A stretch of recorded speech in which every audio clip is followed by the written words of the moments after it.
Live, local, late breaking. This is NewsWatch 12 at 6. The threat of fire season continues to loom as a nearly 10-acre fire burns in Jackson County. Thank you for joining us for NewsWatch 12 at 6. I'm Damien Alvarado. Several small fires have been reported already, but this is the first to reach more than a few acres this year. The Bessie Creek fire was reported this afternoon northeast of Prospect. It was reported at 9.8 acres. Oregon Department of Forestry told NewsWatch 12 the fire is 60% lined and 20% mopped up. We are continuing to track this fire as we head into fire season. And continuing our fire coverage this evening, the Oregon Senate passed a bill today that repeals the state controversial Wildfire Hazard Map. NewsWatch 12's Rocky Walker is digging deeper into this bill and is live in studio sharing how it will affect you. Damien, the Wildfire Hazard Map was created through Senate Bill 762 in 2021. Since then, it's brought lots of controversy and fear for homeowners, despite another bill criminalizing actions based on this wildfire map. With such widespread opposition, Senate Bill 83 was passed in the Senate that gets rid of the map and policies associated with it. Senate Bill 83A, having received a constitutional majority, is declared passed. This was the moment Senate Bill 83 was passed, getting rid of the Wildfire Hazard Map, a map that created contention. A mapping model that assigns a hazard designation to a property without factoring in anything about the specific characteristics that exist on that property can't work. That contention specifically affecting our region. Since the majority of those 106,000 impacted Oregonians are within my and the senator from Southern Oregon's district, I urge your aye vote. A room full of contention for the bill in Josephine County earlier this year. Residents showing their frustration for the bill's effects on them. I've seen the new map. I'm not happy with it because actually the map it's not clear and concise. It doesn't bring in individual people, individual properties. It consolidates everyone and all the same. And lawmakers seem to agree. You can't tell a hazard level just by walking the property. There's more to it than that. But to say in this model, we're not going to give 1% consideration to what's actually happening on your property when we give your property a hazard designation, that's kind of bananas. Now, the bill passed the Senate today, getting full support from the floor. Now, next, it will move to the Oregon House, where they'll vote on it, and if it's passed, it goes to Governor Kotek's desk to be signed. Live in studio, I'm Rocky Walker. All right, thank you, Rocky. And we're going to now turn to Storm Tracker 12 Chief Meteorologist Matt Hoffman with a look at our weather. I know you've been talking about some of that rain you've been tracking. Yes, finally we're going to start to see some rain returning to the region. It's been over 2 weeks in the Rogue Valley since we've seen measurable rain in Medford, but we'll still have to wait another couple of days. We're going to stay dry with more sunshine for tomorrow, but tracking already is some isolated showers that have popped up along the Cascades. Taking a live look from our NewsWatch 12 weather cam network. You can see a little bit more in the way of clouds down in Northern California for Wairika and in the basin in Klamath Falls.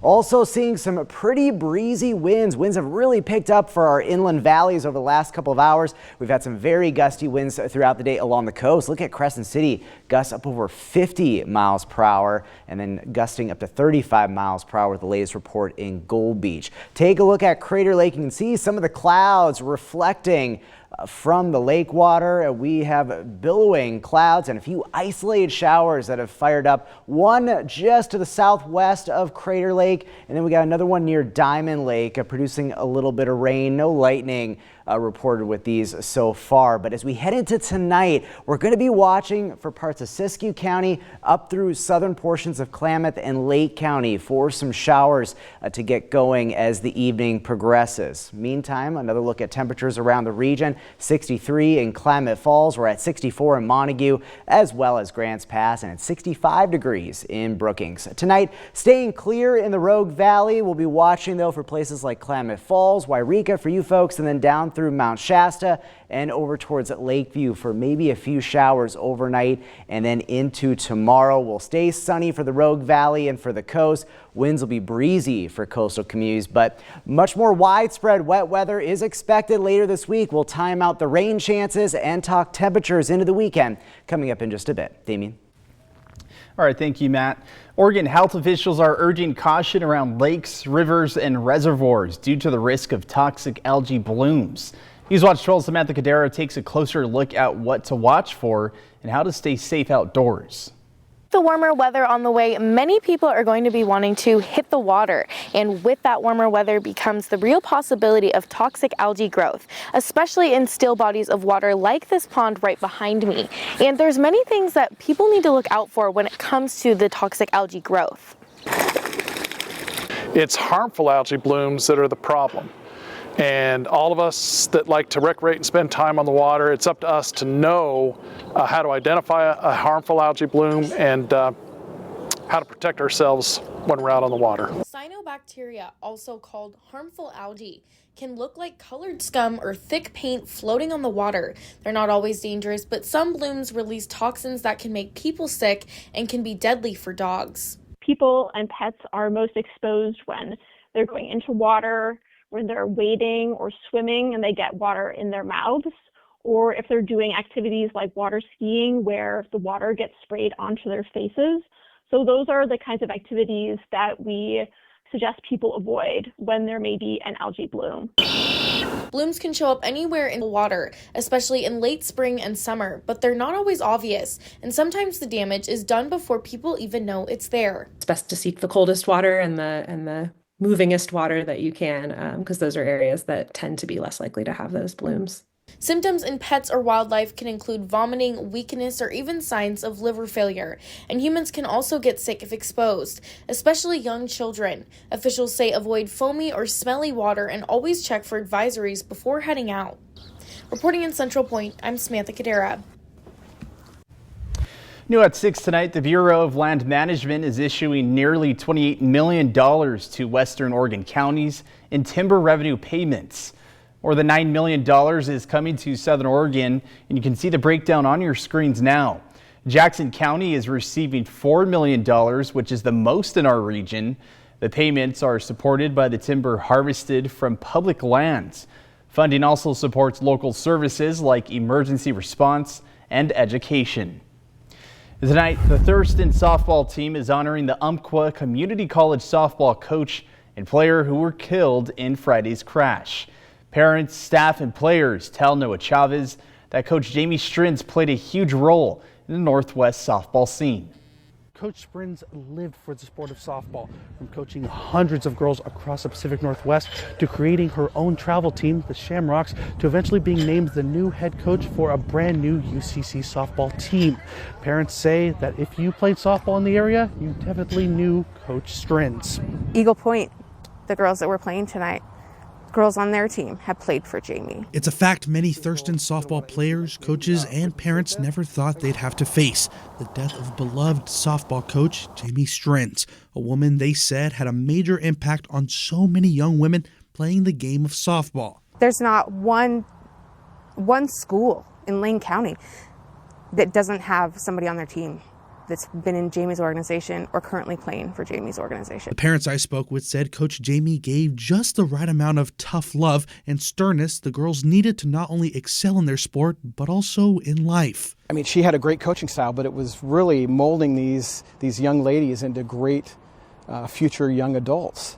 Working, it's even more than softball. She was great at so many facets of coaching, but that tied into working with them later on in life. Her impact is so far-reaching. All of these girls really looked up to her, and not just as a coach and a mentor, but also a friend. Sometimes it would be funny that the girls would be like, "I'm so mad at Jamie," and I'm like, "Why?" Because she told you what you didn't want to hear. Parents said they all knew if anyone could successfully start a softball program at UCC, it was Coach Jamie. Had to start a program, recruit girls, recruit good talent, and to say, hey, we don't have a field, we're working on it, but it's not going to be ready this year. And that game is underway now. Parents told us that Jamie would have wanted nothing less than for her athletes to continue playing. The driver in this fatal crash, Jonathan Dowdy, is now in jail. Oregon State Police say he crossed the center lane and crashed into the team's bus when they were heading back to Roseburg after a game. Dowdy has previous convictions for driving while suspended, speeding, and driving uninsured. Dowdy is booked in the Coos County Jail. He faces several charges, including manslaughter, assault, reckless driving, and DUII. OSP is continuing to investigate this crash. A closer look at the charges he faces is on our website, kdrv.com. Dowdy will be in court tomorrow at 8:15 in the morning. And Oregon State Police are investigating an officer-involved shooting that took place this afternoon in O'Brien. A Josephine County Sheriff's Office deputy encountered a wanted suspect near the O'Brien County store. The suspect, Clinton Robertson, attempted to escape police and used his car to ram the deputy's vehicle.